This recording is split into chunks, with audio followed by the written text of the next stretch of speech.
So as you know, I was working on trying out the engine ice, and so far my synopsis or summary of the engine ice has been it may or may not be better than coolant. It's not really that clear because the engines still get hot and they still boil over. In fact, this spike here, if I look at the coolant that's been pushed out in there, there's some down there. So it still pushes out some coolant. And on this bike here, when I ran it, I noticed coolant was coming out, and I put this up to see it come out, and it actually blew all over me.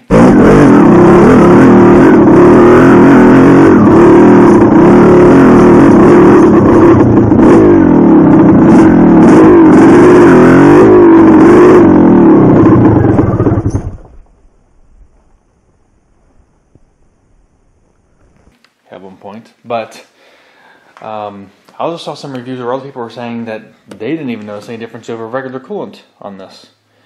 So after more reviews between this and Evans here, I decided to give Evans a try. So the main difference with Evans is, even though I've heard different things, but it seems it's possible that this may be the better solution. For one, since it doesn't have water and the boiling point is higher, that means that it won't have air in it, and it won't be boiling whenever it gets to 200 degrees, which is where the bike is usually going to be running at. So, also, since it doesn't boil at that point, if you can just open up the cap without any steam coming out or any pressure. In fact, it doesn't run any pressure in here because the pressure comes whenever the water starts to boil. And when the water starts to boil, there's less heat transfer because the air doesn't transfer heat as good as liquid. So the glycol water mix boils at a higher temperature than just plain water, but it still boils, that's for sure. Meanwhile, Evans, you've got small bubbles. It's going pretty good, but it's not out of control. Look at so that's the main benefit of the Evans.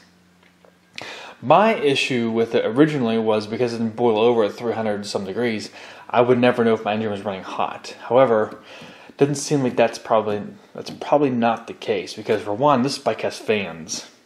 So I would definitely be able to tell. Two, I can always put, if I think it's going to be bad, I can try to put one of these on it at the bottom here. I can't put it here because I have that, but I could probably maybe put something right over here, and then, or I can try to get the cap, but most of the caps I was finding look like they're terrible caps, so, but we'll see. I'll try to find something and probably put that on eventually. But the other thing is the fans will definitely kick on. They'll kick on at 212 degrees. But but even with kicking on 212 degrees, Evans should still be transferring heat better than engine ice, just because engine ice will still bubble and have air pockets, whereas this will not, so it should transfer heat and cool it down better. So that's why I'm switching to Evans coolant. And if you look at this video, and then plus I'd seen a review by Jay Leno as well, but I mean, it's not that Jay Leno had convinced me or anything like that. So I'll put it in here, ride it like this.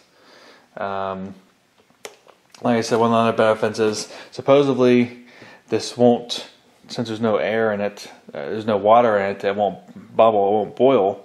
I could open this up at any time, and it won't.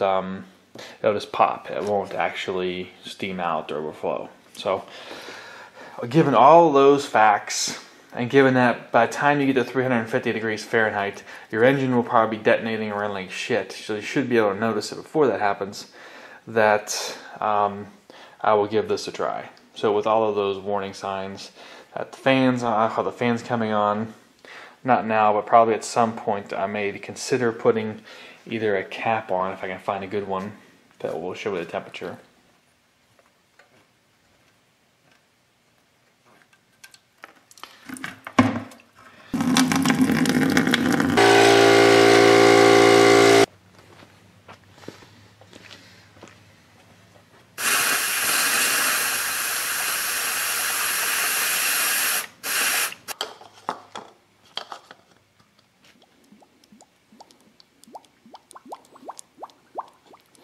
So Evans is clear, as you can see.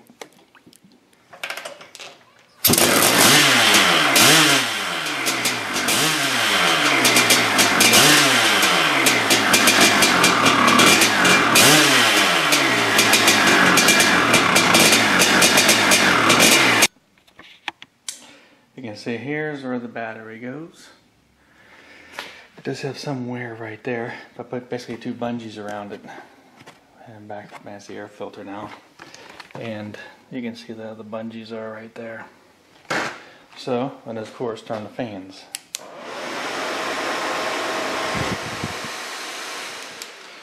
So now we have the Evans in. Whenever we get to take it for a ride next time, we'll see how it goes.